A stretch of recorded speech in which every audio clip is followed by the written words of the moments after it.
ہمیں معلوم ہونا چاہیے کہ معراج کا سفر اللہ کے نبی صلی اللہ علیہ وسلم کو کیوں کروایا گیا۔ آئیے جانتے ہیں۔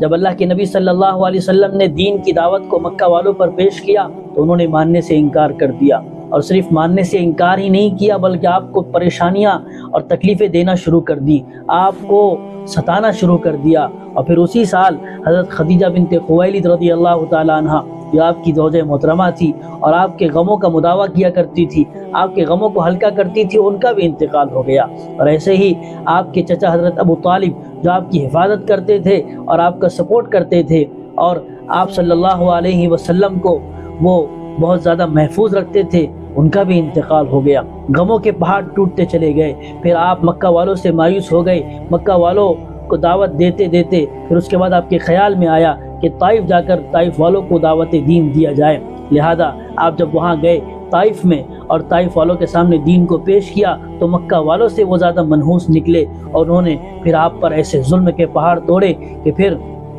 اللہ کی غیرت کو اللہ کو غیرت آئی اور اللہ کی رحمت جوش میں آئی۔ اور پھر اس کے بعد اللہ پاک نے پھر اپنے نبی صلی اللہ علیہ وسلم کو قرآن کریم میں فرمایا کہ وَاصْبِرْ وَمَا صَبْرُكَ إِلَّا بِاللَّهِ وَلَا تَحْزَنْ عَلَيْهِمْ وَلَا تَكُ فِي ضَيْقٍ مِّمَّا يَمْكُرُونَ إِنَّ اللَّهَ مَعَ الَّذِينَ اتَّقَوْا وَالَّذِينَ هُمْ مُحْسِنُونَ کہ اے نبی جی آپ صبر کیجئے، آپ صبر کریں گے، آپ اللہ کے لیے صبر کریں گے۔ اور اسی طریقے سے فرمایا کہ آپ غمگین نہ ہو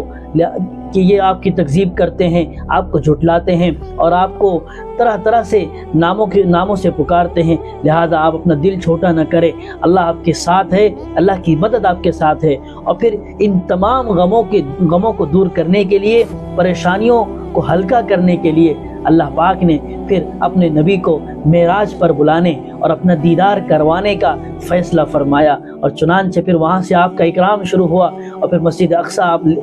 پہنچائے گئے، وہاں آپ نے تمام انبیاء کی امامت فرمائی، اور پھر آپ پہلے، دوسرے، تیسرے، چوتھے، پانچویں، چھٹے اور ساتویں آسمان تک پہنچے، اور ہر آسمان پر آپ کی ملاقات نبیوں سے ہوئی اور تمام انبیاء نے آپ کا بہترین استقبال فرمایا، ویلکم فرمایا۔ اور پھر اس کے بعد اللہ پاک نے جنت جہنم کی سیر کروائی، اور اسی طریقے سے پھر آخری موقع وہ آیا کہ اللہ پاک نے اپنا دیدار کروایا، اپنے حبیب کو دیدار کروا کر اپنے حبیب کی تمام تر تکلیفوں کو اور تمام تر پریشانیوں کو دور فرمایا، اور اپنے حبیب کے اس دل پر جو غم تھے، جو مصیبت کا پہاڑ آپ پر ٹوٹے ہوئے تھے، آپ نے اپنے حبیب کے غم کو ہلکا کیا، اپنے حبیب کے دل کو سکون پہنچایا، اور پھر اسی طریقے سے بہت ساری بشارتیں دی، بہت سارے انعامات دیے۔ اس میں 3 انعام جو بنیادی طور پر اور جو حدیث میں ملتے ہیں، فرمایا کہ پہلی چیز 5 نمازیں دی گئی امت کو، کہ 5 نمازیں پڑھے گی امت اور 50 کا ثواب آپ کی امت کو دیا جائے گا۔ ایسے ہی سورہ بقرہ کی آخری آیتیں آپ کو اللہ پاک نے تحفے میں عطا فرمائی، اور ایسے ہی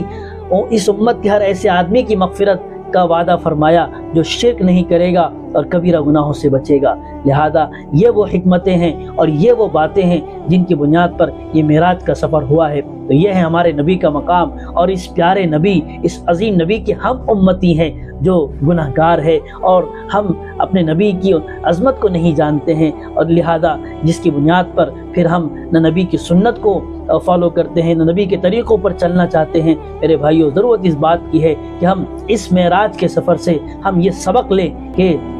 اللہ پاک نے بڑا خوبصورت نبی ہمیں عطا فرمایا ہے، لہذا ہمیں اللہ سے توفیق مانگنا چاہیے کہ اللہ پاک اپنے دین پر جمے رہنے اور اس پیارے اور عظیم نبی کی سنت اور آپ کی سیرت اور آپ کے طریقے پر چلنے کی توفیق عطا فرمائے۔